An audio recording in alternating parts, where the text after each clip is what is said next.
Welcome to The Marketing Remix, presented by Red Door Interactive. I'm Reed Carr, CEO of Red Door Interactive. Our show is a senior-level marketer's resource for navigating our ever-evolving landscape. In each episode, in about 20 minutes, experts from different marketing disciplines representing different buyer touchpoints tackle one important marketing topic. Then, what do you need to know, and how does it affect the buyer? Marketing is often confused with promotion. But really, it's about much more than that. Marketing is about knowing and understanding your customers so well that your product or service fits them and ultimately sells itself. In short, marketing is about insight above all else. In the spirit of those insights, we present our Meet the Marketer series, where we discuss the careers and tactics of marketers behind industry-leading brands. In this episode, we sit down with Ben Widseth, Vice President of Marketing at Green Flash Brewing Co, a trailblazing craft brewery headquartered in San Diego, California. With a well-established passion for marketing, Ben holds both agency and in-house experience. After starting his career with Ford Motor Company's dedicated agency, Team Detroit, formerly known as GTB, Ben spent several years at Leo Burnett, working on both the Kellogg's and McDonald's accounts, before moving on to in-house marketing for Ally Financial, and then Anheuser Busch InBev, where he concentrated on brands such as Stella Artois and Shock.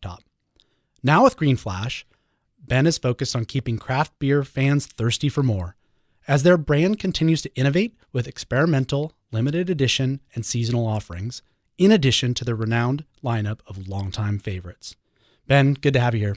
Great. Thanks for having me. Super stoked to be here. Oh, man. And Ben brought beer. So it always makes the podcast a little bit easier with beer, right? Life is just better in general, I think, with beer, right? Absolutely. And I think we're going to talk a little bit about that here. But really, I actually want to start off kind of the early part of things, just to kind of set the stage so our listeners understand kind of what's your background and where you've come from. So talking about the early part of your career, as with many marketers, you started your career on the agency side. How has that helped you transition to where you are now on the brand side? Yeah, I think what the agency side really lended was really solving business problems through creativity. And that sounds a little bit interesting, but I think since being on the marketing side for the past number of years, you really see that as a gap with a lot of traditional marketers where they may have done different things, whether it be in the finance or consulting world, and then they find themselves doing brand marketing and, commenting on a radio script or, TV boards becomes a much harder exercise. So I think for me, that's been incredibly helpful to have that background in understanding how a business problem turns into a creative brief that turns into an idea and nurtures its way through, delivery. Did you have to then transitioning to the marketing side? I mean, did you have to kind of regroup on some other finer points as it relates back to the marketing side? Because I know on the agency side for me, I don't always know what the marketer does on their side aside from approve our stuff. I mean, I know that, sure. but the other pieces. Yeah, so I think from a marketing side, we were always kind of given the business problem, and then you ran with it from there. I think being on the marketing side, it's really understanding kind of what your business problems are, right, and then being able to clearly articulate that with your agency partners to help you solve it. And that was another gap that I kind of ran into now in retrospective. You'd get a lot of business problems from your brand managers that I think were exactly that. Yeah. Where advertising may not be the correct tool or the correct format to really solve it.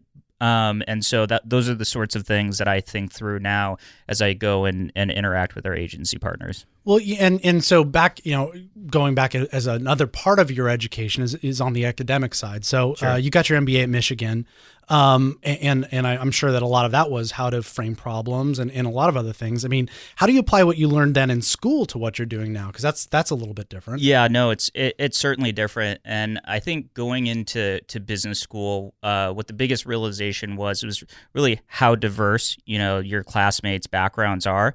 I spent, my entire career in advertising leading up to that. So, I had the marketing advertising side down. So once I started taking courses around those I guess you'd call them harder skills, the finance, the strategy, the accounting. They're definitely hard skills for me. Exactly.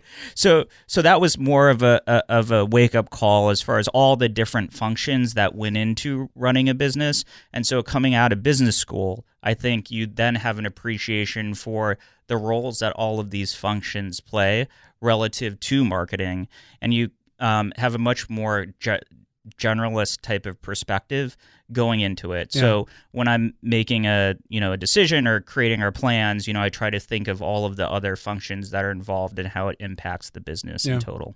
Do you think it's important for marketers these days? Somebody's listening right now. They go, "Man, I really need to get my MBA." I mean, do you think it's kind of a critical thing? Or? So I think it's not as much critical as it is helpful, right? If that makes sense. I've seen a lot of really successful marketers, never have that. For me, I think it was necessary because I reached a point in my career that if I was looking to make the jump from advertising to marketing, an MBA would be the most effective way to make that jump and then kind of hit the ground running as I started. Yeah. So then going from your MBA, then I think that's where you went into Ally Financial. So financial services. I know we want to get real quick into the beer part of things. Yes. So you went to then Big Beer. So big financial, Big Beer, Anheuser Busch. How did that come about? Yeah. So I think what Ally offered was really an opportunity to see if marketing the client side was the right path for me. It was a really interesting proposition. It's basically building a brand from scratch. It was previously GM Financial that went bankrupt.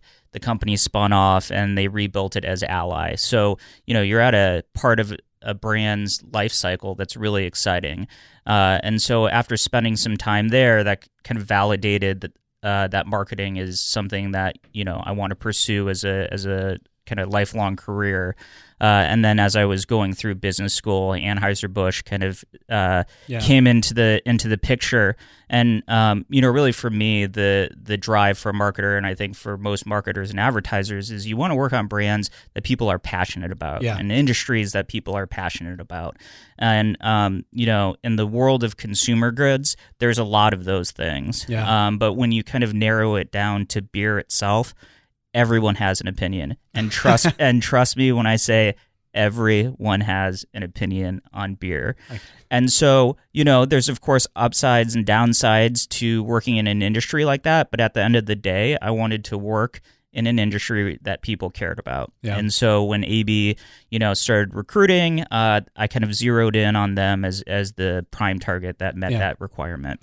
Well, I'm sure, like you say, everyone has an opinion. I mean, I think a lot of people's opinion is beer must be fun, and I think that's certainly the knee-jerk reaction to it in a lot of cases. But at the end of the day, it is still a business, and businesses have their challenges, so it can't be all fun and games, which I know there is a lot of fun and games. But what are some of the biggest challenges in beer marketing? Yeah, I think right now, about a decade ago for beer, it's one of the most stable, predictable type of industries. There were only a few players in it. The style spectrum was pretty narrow. Fast forward 10 years later, San Diego has 160 craft breweries in the county, and then nationally there's over 7,000 breweries in operation. So when you talk about this hyper-competitive marketplace that you're walking into, it makes it really hard for a brand to stand out. And then in addition to that, to all these brands that are starting to pop up, you have different styles that are starting to become more popular. Hard seltzers, White Claws, Trulies. Those are growing like crazy right now. And when you look at yourself as a craft brewer, you see some craft breweries, chasing that trend. You see others who are holding firm. So as a marketer, you really have to think about, are these trends worth chasing? Right. Yeah. Now, and I wonder, it's probably the same answer isn't true for everyone either, I would imagine, from a brand standpoint. I mean, we were talking earlier about hazies and things like that, and some beer brands don't want to pursue it, some do, to maybe go towards certain consumers' palates, but they have a brand to live up to. So, I think that from that standpoint, I mean, I think, when you work for Big Beer, like we talk about, we'll get into Green Flash specifically in a moment, but on Anheuser Busch, I mean, they had so many different ways to go, probably some trends that they pursued or acquisitions that they pursued. What were some of, from that standpoint, some of your fondest memories from that period of time, like things you learned or experiences you had? Yep. First and foremost, and this may kind of sound cliche, but really it's the people. Which is the fondest memory. The company did such a great job hiring not only really smart people, but people who were just good people in general. And there are a ton of people who I still consider close friends of mine after leaving the company. I think one of the best things about working at a big company is being able to do big things. Yeah. So when I first started at AB, literally the first day on the job, my boss came up to me and she's like, you're going to lead Shock Top's new brand refresh. Yeah. So all of the packaging, all of the new beer, that's on you. And, fast forward a year later, we were able to get it into the marketplace. You could see your work on shelf. You could taste it. And I think that's just one of the most gratifying things that you could have is have that tangible success in your hand. Yeah. Oh, and that's so much fun. I mean, an agency side on our side too. I mean, all the different clients we work at, like, oh, there's one and there's one. So, I mean, sometimes that's a little bit of why you do it. I mean, just to kind of see the fruits of your labor in that respect. So, yeah, exactly. The 3 straight Super Bowls also were a plus too. Yeah. Well, and so elevating that a bit, I think from a passion standpoint. I mean, you were at Anheuser Busch or AB for the last 3 years prior to coming to Green Flash. But you grew up in San Diego, and I think that this was a bit of a homecoming going from there to now back to San Diego. I mean, why was this transition important to you? Yeah, I think you always have this perfect world situation where you're able to go home to where you grew up and be close to your family and friends. For me, that was important. I think what was just as important, though, is finding the right situation from a brewery standpoint that kind of checked the boxes of the things that I was looking to do. And Green Flash, is one of those legendary breweries that is in the fabric of San Diego craft beer. And when you have the opportunity to transition and work on a brand like that, most times you don't say no to it. Yeah. Yeah. Does it still feel like home?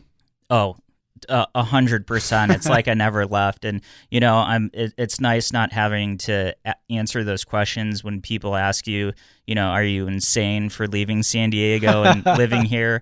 Now I don't have to be asked that. Yeah. Yeah. Well, and it's cool. I mean, you get this, get to live up to that fabric of, San Diego, because I mean, Green Flash, as we know, is such a San Diego beer brand. And we identify, I think, San Diego does with the craft beer scene. So kind of put those two things together. It's pretty powerful here at on the local level from that standpoint. Now, still knowing that AB is huge. I mean, you left a job that was so many different resources. You talk about the phenomenal people there. What are the major differences when you go from an AB to where we are here? Yeah, sure. The obvious thing is resources. Right. You have a X minute percentage of what you had at a company like AB, but really from a work standpoint, for me, it was really around prioritization and focus. You don't have the types of resources where you could be wrong in what you're doing. So when I go into things, I want to make sure that you research it enough that you have a high level of confidence investing in things, because you only have so many things that you could invest in. And if you're wrong on even one of them, it could be pretty detrimental to the business. So it's really that idea around making sure what you're doing is the right thing. Yeah. Mm-hmm. Well, okay. So getting into, because a big part of what you had to do when you got to Green Flash, I know, was, as we talked on your career, rebranding. Yep. You got other brands under charge. So you got Alpine. Yes. So I think we'll get into that, but both of these have different brand personalities, goals, that sort of thing. So what did you find when you kind of arrived on the scene for now Green Flash and Alpine and the business as a whole? What did you have to do first? Yeah, so I think it's really first understanding what consumer perception is of these brands. Working in marketing, you always want to have that pulse on where your brand is kind of oriented with your consumer base. And after doing that, it was, very quickly made clear that these brands were in two totally different brand life cycles. Green Flash, as I mentioned, had kind of reached the pinnacle of craft beer. It was distributed in all 50 states. There was a super high positive sentiment with the brand. And then last year, there was some of those financial issues that the company ran into, and suddenly it fell off a cliff. Right. People thought that the company was out of business. People stopped buying our products, and we really fell off their awareness radar. So that was where Green Flash was after doing some assessment. On the flip side, and conversely, looking at Alpine, Alpine was this, almost this little growing brand, where they had made great beer for a long time. They had these super loyal consumer bases, and now it was time to grow the brand, both from a sales and distribution standpoint and also a brand standpoint. So you have one that you're trying to kind of get back up in the upswing, and you have one that's just on the cusp of accelerating forward. Yeah. So I think from my standpoint is just first orienting myself with where these brands stood. Yeah. Now, do you feel like from a career standpoint, that's the best time to come into a brand? I mean, there's something to be said for being on something that's already kind of got it stay in the course, but you've been involved in a lot of rebrands. Yep. I mean, this is a kind of a cool spot to be in. No, it's a great spot. It's certainly kind of betting on your skill set. There's no real safety net. If this doesn't work out, I can't just get rotated on to a different brand in the portfolio. But that's what I wanted. I think that when you have the opportunity to work on really big brands, the upside is that you could work on very big brands. The downside is that the changes that you make are very incremental. Right. Whereas when you come on to a smaller brand, you have a much higher opportunity to make a large impact. And for me, that's what was really appealing. So on the Green Flash brand, to focus on that one for a second, what are you trying to do with the Green Flash brand? Yeah, so for Green Flash, it's really just reestablishing the brand in San Diego. In craft beer especially, it's tremendously important that you have a solid foundation in your home market. And when we were looking at, all the measurables from a commercial standpoint, as far as sales and marketing and consumer insights, you saw that was eroding under us. And so the first order of business is to make sure that you are building that positive sentiment in your home territory, which is San Diego, and making sure that you're reconnecting your brand with consumers. Yeah. Well, so for listeners, I mean, obviously, I encourage for beyond just the sales part of it, but go check out what the rebrand does look like and at a full line for a full portfolio. Tell us about, for the sake of everyone who can't see it at the moment, Sure. as they're driving on their commute, like what's the story? What story are we telling right now with the packaging? Yeah. So the packaging, if you're not familiar with their previous packaging, it was this very kind of modern, what I would call cold design. It was mostly black backgrounds that were used in very graphic styles with no real imagery. So we actually wanted to go into the exact opposite direction. We wanted to modernize it, but then also reconnect it. And so what you'll notice is each one of the cans and packaging that we use is an illustration that we see that connects back to San Diego. Our kind of headline West Coast IPA beer is really this beautiful coastal shot that you don't even have to be from San Diego necessarily to connect with. It's just all about this idea of escapism, coastal, that sort of stuff that we're trying to provoke or evoke with consumers. Yeah. Yep. And obviously what's in the can is fantastic, and I'm certainly biased, but I absolutely love it. And I think that what you've done with the packaging really starts to distinguish itself on what it stands for. Sure, exactly. So, Thank you. So that's fun. I mean, now one of the other cooler things, which is unique, I think, for a brand like Green Flash, is now you've got this collaboration with Jameson. Yep. I mean, collab's super hot right now, I think. But to have a brand like this, by Green Flash, partnered with a brand like Jameson with such equity, but also such history and heritage. Yep. How did a deal like this come about? And now how's it shaping up as kind of a win-win for these two brands? Yep. So Jameson rolled out a product called Jameson Caskmates IPA from their end. And what it is their whiskey that are aged on IPA beer barrels. So it's kind of that reverse aging process that's happening. And so they were already starting to build relationships nationally with craft brewers through programs that they were doing regionally. We had an existing relationship, more so to help promote their own Caskmates IPA whiskey. When I joined the team, there was someone who had brought up the idea of creating a beer that was made just for drinking in conjunction with whiskey. Not with whiskey in it, not aged on barrels, nothing like that. And so those conversations really gained some momentum as we talked about it more. And one of the things that I'm really trying to impress on our team are doing things differently. And, when you look at craft beer, lots of craft brewers, of course, have aged their beer on different sorts of barrels, whiskey barrels, Scotch barrels, that sort of stuff. But no one's really done a beer that's designed to be drank with whiskey that's not aged on anything. So that was kind of where it started. And we kept we were the ones that were really pushing the agenda, from Jameson's perspective, we weren't a huge priority, but I think we imposed enough to make it a priority and kind of willed this product into existence, which was really exciting to see to come to life. And ultimately, this wasn't a play about selling, millions of barrels of beer. It was really to send a message to the marketplace to say, hey, Green Flash is still in business, and not only are we still in business, big global brands like Jameson are willing to do collaborations with us. And so we started receiving emails from our distributors. Retailers started actually calling us, asking for the product. So it was really exciting to kind of see the strategy play out real time. Yeah. And such, for the sake of our listeners right now, I mean, thinking about stuff like this, you got to do things differently in order to get a different result. And empowering a team, because I know when something like that happens, it's not like, oh, one day Ben came up with this idea. It is a big effort to make something like that happen. How do you get everyone on board with something like that?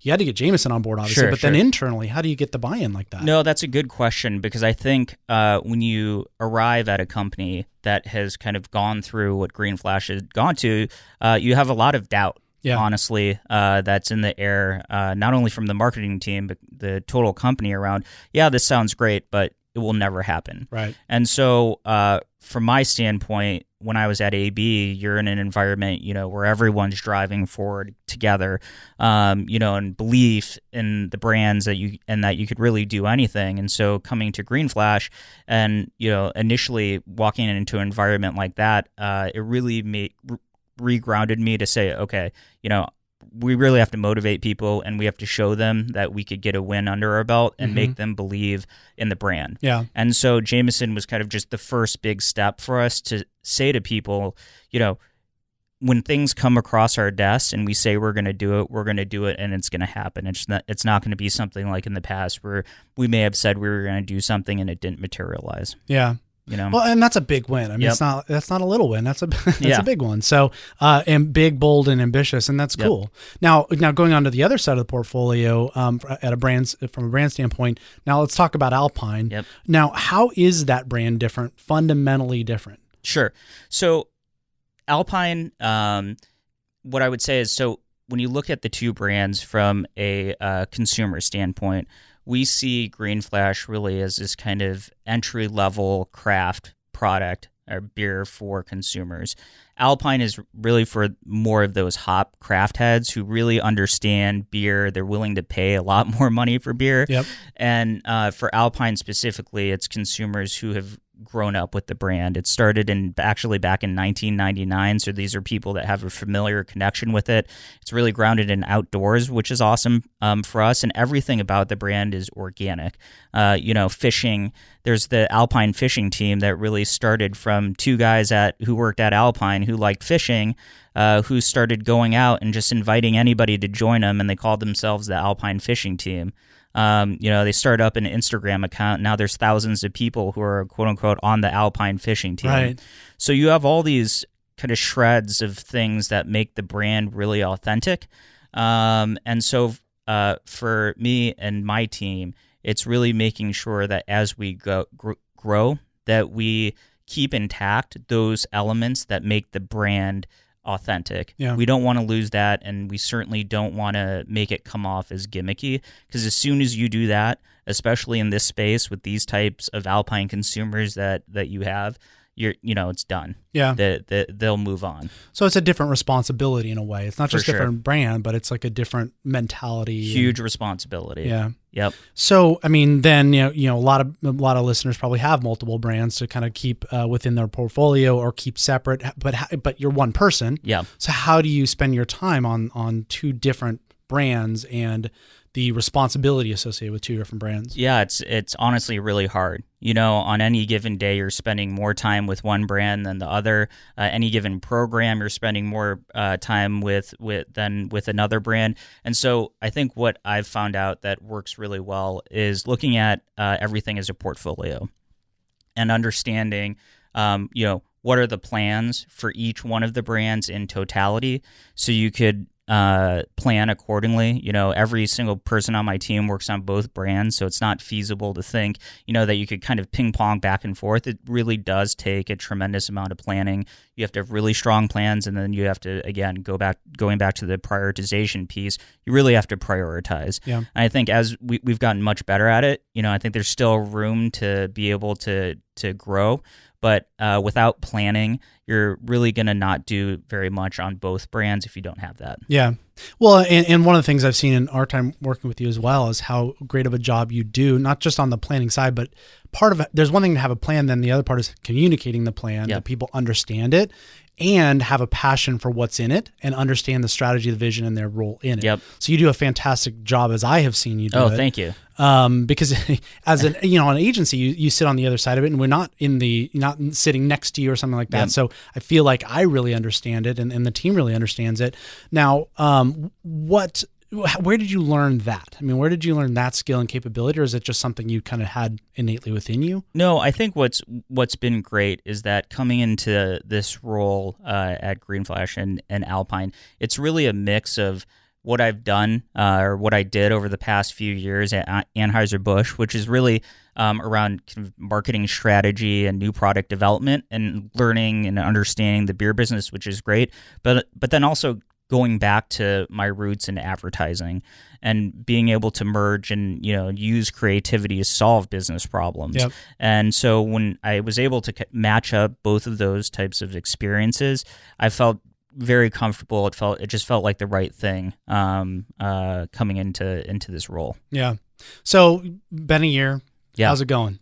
Man, I think it's going great. I mean, from my standpoint, but how do you feel? No, I appreciate it. And I was actually reflecting on this question before I came down here, and I think the best answer was when I ran over to the brewery to go pick up beer. For those of you who aren't here, I apologize. But, I picked up 4 cases of beer and brought it down here with us. And we're about halfway through it at this point. No. Exactly. This is our 200th take right now. But really, we have a cold box that has all of our products and brands lined up, that's a clear glass case. And when you look at it and you see all the packaging and the new branding that we had done, that's kind of when it sinks into you of, holy shit, we've done a lot in a year. And, it was extremely tiring. It required a lot of effort. But once you see that all lined up next to each other, it only motivates you more to, continue to push forward. So really it was that moment, as I was thinking about an answer to this question, that it sunk in. Yeah. Yeah. Well, I mean, and that's again why we do it, and I think that's why some of us are crazy enough to want to do stuff like this. But getting the wins that you've gotten bit by bit, I imagine, just keep you going. Because I mean, if it was a battle day in and day out, it maybe wouldn't be as fun. Yeah. But getting those wins does make a big difference. So now looking forward, that's reflecting. But now looking forward, I mean, how is the beer industry changing? I mean, is there anything that you really weren't expecting when you got into it, and where do you really see it going? Yeah, no, I think the what the beer industry has proven since I've been in it is totally unpredictable. Yep. You see the better for you trends popping up all over the place with beer, and not only big beer, but certainly craft beer. And that, materializes itself even in the form of seltzers in a lot of ways. Right. We're not going to go into seltzers, but that's not to say we're not thinking about those macro trends that are impacting the business, and thinking of ways to be able to create things that are authentic to the brands. Yeah. Well, I mean, and I think there's anyone in any category anywhere has to deal with the macro trends and how it's going to affect their relationship with the consumer, because it starts to fragment a consumer's mind about other options and things like that. Correct. In other episode, we've had Jeremy Stone from Titleist and how's the golf industry changing, or from Birkenstock and kind of fashion trends. I mean, things are always changing. Yep. So for people to think that there's anything going to be static about any of this stuff, it probably wouldn't be as fun. Actually, at the end of the day. I agree. I agree. It keeps you going. Yeah. So, and I think as this continues to go, we're gonna have to open some more beers and do appreciate. So for the listeners, definitely you got to go check out obviously the rebrand and see what's happening there. Check out the Alpine fishing team if that's something you're into as well. So Ben, really appreciate you joining us. I know the listeners got a lot out of it, so thank you. Great. I appreciate it. Thank you for having me. Absolutely. So be sure to, for listeners, check out the show notes. Obviously, subscribe if this is the first time you listen to us. Leave us a review, which I know that Ben just earned us more 5-star reviews here. And we'll catch you guys on the next episode.